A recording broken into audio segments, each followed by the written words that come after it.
For Deb first, they were extremely tough down low. You guys have like out rebounded teams by 10 or 12. It was only a 5 rebounding gap, and then you guys points in the paint was 22, 26.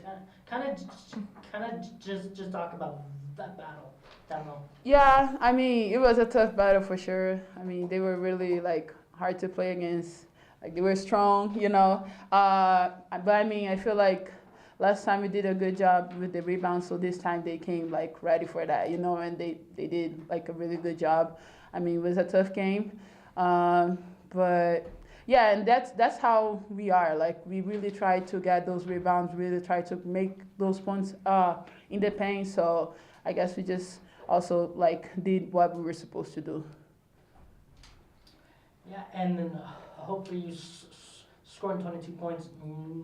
9 of those inside that kind of third quarter run. Kind of take me through that entire but kind of that really third quarter run, and really how that kind of set the tone go forward. Yeah, I mean, just kind of letting the game come to me, just taking what they give me. Obviously, just trying to get to my left hand too, like try to switch it up and take what they give me. Obviously, getting downhill and points in the paint was something that was working, so why shy away from it? So I feel like at each media timeout, we were really talking about getting to the paint, pushing the pace on offense, and getting downhill. And I think that's something that was really working for our whole team. Just for both of you guys, this run that you are on right now, obviously every team wants to keep getting better and better and better, but how close do you think you are to like your peak, or is this as good as you guys can play right now with still a ceiling to be lifted further on? Start with hope and go to depth. Yeah, I mean, I feel like we have so much fire still left in us. This is only the beginning. We have a big run coming up here. We have 3 games, 1 on the road, and then ending with 2 is really awesome. So I feel like finishing conference with a bang would be really cool. Yeah, like what I said, we have so much fire, so much momentum. So I feel like that's just going to carry us into Boise. And I feel like we're really peaking at the right time. And we have such a special group to do it. The coaching staff, the players, our preparation has been amazing. So I feel like just continuing that in this next week and then just rolling with it to Boise. I mean, I feel like we have been having the same goal from the beginning. You know, we have a really good team, and I always thought that we could do a really good year this year. And then, I mean, now it's just keep focused on the job, you know. Of course, it's also like always good to be playing at home, especially with all the fans that come. So, and all the support that we get from them, you know. So definitely like just keep focused on that and keep doing like whatever we're supposed to do, yeah. Yeah, and this is also for you guys both. You guys are now 13 and 1 here.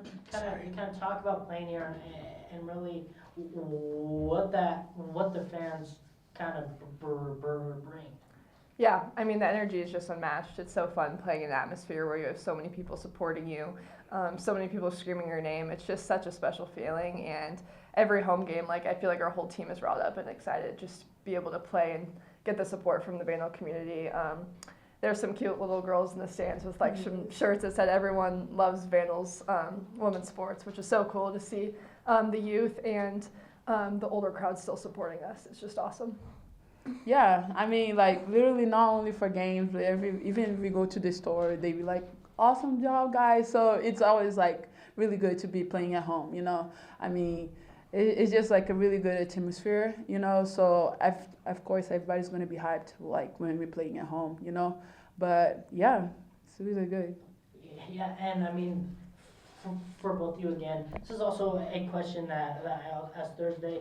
Everyone, when they talk about this team, they talk about your pace, your high-flying offense, but your guys' defense over the last month has really held everyone to 70 or below. Kind of talk about your guys' defensive growth. Yeah, I mean, a lot of it too, our coaches, our scout. I feel like each week our preparation has been really good.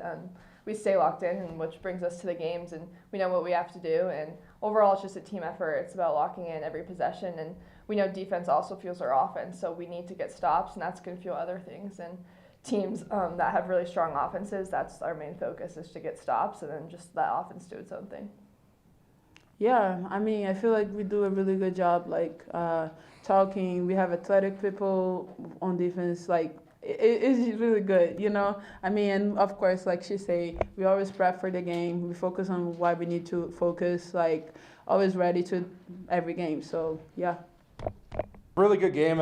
All credit to Coach Calhoff and Sac State. He had them ready to go. We knew after how we rebounded the first game, having 26 rebounds in their home floor, they're going to be ready for that side of it. And I thought it was a physical battle. They're always a hard team for us to play because I feel like they have two really good perimeter defenders that can kind of guard Kieran Hope, and then they always have a really big, strong post player that gives Lolo and Deb a hard time. So I was proud of how we responded. I felt like every time they kind of tried to make a run, Hope and Kira made a big play, you know, and they cut down the lead. Kira would hit a shot, Hope would hit a shot, or Kira would get a steal. So that's what championship teams do. So we never kind of let them bring that difference down to 10 points to 9 points, whatever it was. So it's great effort by the team. Every game matters now. Every game is hard. If our goal is to win the regular season championship and then obviously win the Big Sky tournament. So every game we play, we have to have the same urgency. Questions for Coach? Yes, sir, Coach.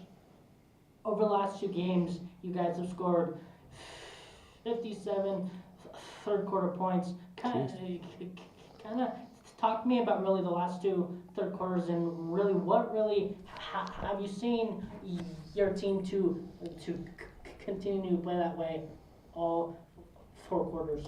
I feel like this group is really special because they adjust pretty well during the game, you know, as we're whenever you play somebody, they're always going to have a different game plan, right? They're going to scout us the same way we scout them, and I feel like our girls do a good job of kind of figuring out what they're doing and then adjusting to it, and then same thing with our coaching staff. I mean, before we go into the locker room, we meet and we say, okay, this is what we got to fix, this is what's working, this is what's not working, and our girls just, I mean, they're so easy to coach, you know, whatever we tell them to do, they make the adjustments right away. You can't ask for anything more as a coach, so I feel like that's part of the reason, and right now they're excited, you know, I've coached a lot of teams, good teams, bad teams, and there always comes a point in the season where they're either excited to win a championship or they're looking forward to the season to be over, you know. And I feel like our girls, they want to keep playing. They want to play as many games as possible. They're excited for the next 3 games. Then they're excited for 3 more Boise, and then hopefully for many more in the postseason, right? So I think that's part of it. And whenever we started, I feel like our first quarters and our third quarters have been really good recently. So whenever you get on to play, our girls are excited about it. You dropped that game to the Bobcats in Bozeman and haven't lost since, and have since taken over the lead in the conference and have kept them, you know, at an arm's length, at least for right now. Just how much of a turning point was that for this season, and now looking 12 games into the future, you know, how did your team respond to that? Yeah, I said it right after that game. This could be the best thing to happen to us if we respond the right way. You know, when you have a lot of talented players in my coaching style, I like to give them a lot of freedom, especially offensively. I thought at that point in the season we were kind of in that mindset of, okay, we can do this, but we can get away with that, you know. And then we lost by 33, so it was a shock to them. It was like, oh, we really need to buckle down and like listen to the staff and work hard in practice every day. You can't afford to take a night off. And I thought ever since that's been our approach. Every time we step in practice or every game, doesn't matter who we're playing, what their record is or the opponent, that they're going to be ready to go, you know. And maybe if we didn't lose that bad, even if it was a close game, you know, maybe we don't win 12 in a row. So it sucked at the time to lose by 33. I mean, I was probably in the worst mood of my career after that loss. But I feel like in the long run, it ended up being really good for us because of how we responded. Now, I told them this exact thing after that game. It's going to be up to you guys. We're going to give you all the tools. We're going to push you hard. But if you choose not to respond, then that game is just a 30-point loss, you know, and then we might have another one. So, but we got to give these girls a lot of credit. They didn't get discouraged. They didn't feel like, oh, they're that much better than us. There's no way we're going to win the conference. You know, they were hungry and they were confident. And then as we start winning, the potential to win the conference became a reality, right? Like, oh, we might actually do this. So now that they don't take anything for granted. Are you a coach who kind of tries to not talk about a win streak when your team's on it, or do you say, like, you know, point to it as a marker of it? This is an obvious indication we're playing good basketball. Yeah, not as much about the win streak.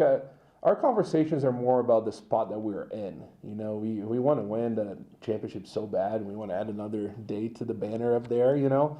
So that's kind of what we talked about, and I feel like when I was in the WCC, we're always chasing Gonzaga. Every time we played Gonzaga, we got excited for it. Last year, every time we played Montana State, we got excited for it. You know, that's how people feel about us now. every time they're going to come and play Idaho, they're going to be excited. They're going to give us our best shot. Nobody's going to take us easy, right? I mean, we're 14-1. I don't think anybody's coming to our game saying, "Oh, that'll be a cakewalk." So that's kind of what we focus on. That's why you have to show up every day. Even with the win today, I mean, you can never get tired of winning. We can't take it for granted, but they still beat us on the offensive glass, and that's something that won us the game at Sac State. And luckily, we didn't shoot 27% from the field like we did over there, but we have to do all those little things to put us in the best situation to win every single game that we have left. Yeah, and I mean, kind of for me, I'm not wanting to be like negative, but you guys, the last couple of fourth quarters haven't really been your guys' best. Yeah. I mean, is that more of you guys are really up so much that you guys are being complacent, or is that something that maybe Sac and Portland State have kind of found something late? Yeah, the last two games specifically has been more about game management. Like I felt like both games we went into the fourth quarter with a pretty big lead. And we play pretty fast, so the only way to lose a 20-point lead is giving a lot of possessions to the other team. So we kind of intentionally slowed down a little bit, and I think that's probably why he feels like it's bungled down a little. But, I mean, it's all about managing the game. Once we get to a point where you have a big lead, you don't want to lose it, So, and I feel like our girls understand that well. Every shot becomes a little more important. Every mistake has a bigger weight, So we try to limit possession so we give them less opportunities to come back into the game. And, I mean, today you saw it. At one point, I think we're up 22 or 24, and Sac State started to run with us, and they had some success with it. I was like, the only way they're going to come back in this game is if they'll keep shooting the ball quick, give them the ball back, and they keep scoring. So let's buckle down a little bit. Even if we do take last shots or we make last shots, at least we're not giving them extra possessions. Just 3 games left in the regular season. Obviously, the one on the road, and then the 2 here. Just what's kind of the focus as you obviously have Boise kind of on the mind, but Yeah. Got a couple more games. Yeah, you got to focus on now. I mean, we're competing for something. It's different if the seeding is, let's say we're stuck in third place, there's nothing more to play for, and then maybe the mindset's a little different, but Montana State's not losing, and I don't know if they will lose. So we have to win every single game. The NAU is the most important game of the year right now. And then once we get past that, then this is going to be Northern Colorado, then Eastern. So we're trying to take one game at a time. We're not talking about Boise right now. We're not. Like after today, we're not going to talk about Northern Colorado until we get past NAU, because anybody that knocks us out, we might not win a regular season championship anymore. Yeah, and I mean, obviously, for that one being your kind of final away game, that is always a very tough trip for teams. Kind of speak to me about really what your guys' prep will be, both on the travel side and also on the basketball side. Yeah, we got to make sure we're rested, but at the same time, we have to stay active, so we have to get creative with how we're going to push our players. So especially with the way the next week is, where we're going to be at Flagstaff, then we got to come home and play 2 games. It's a late game on Thursday, so you can't fly home until Friday, so you got to fly Friday, land, practice, and then play the next day. So the way the schedule works, we're just going to have to keep them as fresh as possible. But at the same time, because of the travel, you can't just not do anything. You have to get out there. You have to run. Practices are probably going to be shorter, but it's going to be a lot of up and down so we can get our lungs working. And then we're ready to play 3 games in, 5 days, I think, right? 6, 3 and 5, 3 and 6, something like that.